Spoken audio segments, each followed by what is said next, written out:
Hello everyone welcome to my YouTube channel cook with Dimple.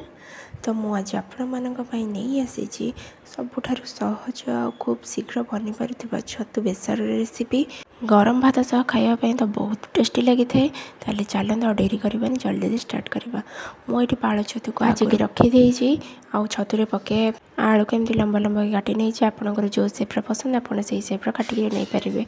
आ मसला मुझे सोरिष पियाज रसुण टमाटो आउ से अल्प टिके लुण देकी भल भाव गोटे फाइन पेस्ट बनई देछि। तापर ये मो पैन में दे किसी कटा पियाज आ पियाज भाजी सारापर पकईदेली बाटिकी रखी मसला आके गोल सारापर पकईवा जीरा गुंड लंका हल्दी और लुण पकई सारापर भल कि गोल मसला को टिके फुटिया छाड़ीदे। मसला टिके फुटी आसिले पकईद काटिकी रखि आलू मसला कषिला बेलू आलू भी सीझी जाइथिबो आ भल कि कषि भी हो जाइथिबो। तापरे आमे नेक्स्ट प्रोसेस को जीवा। एठी मु पकईदेली आलू आलू भल कि गोलैदेवा मसला सहित एमती मझे मझे एमती गोलाउे गैस फ्लेम को सिम रखि आलू टिके भल कि कषि आसिले मैंने अधा अधा सीझी जाइथिबो।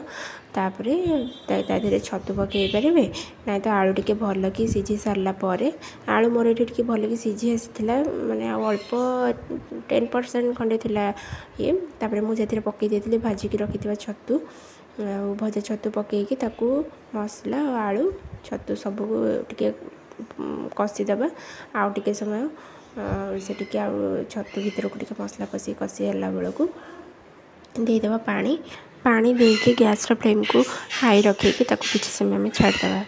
देखो ये पानी फुटी आसला गैस फ्लेम को लो करदेवा आउ 5-10 मिनट से फुटब आलू तो सीझी जाइथिबो। एबे तादेह आम पकईदेवा आंबुल खटा जमा आगुरी पकईबेनी आपड़ जहाँ भी पकाउछंती ना आलू जमा सीझिबनी। आलू भल कि सीझी सार जिते पानी देवे से आंबुलटा पकईकी सिम करदेवे 10-15 मिनट से झोल भी हो जाए ठीक खटा भी हो जाए रेडी हो छतु बेसर। आपण को मो वीडियो जदि भल लगे तो लाइक शेयर सब्सक्राइब करने जमे भी भूलें। धन्यवाद।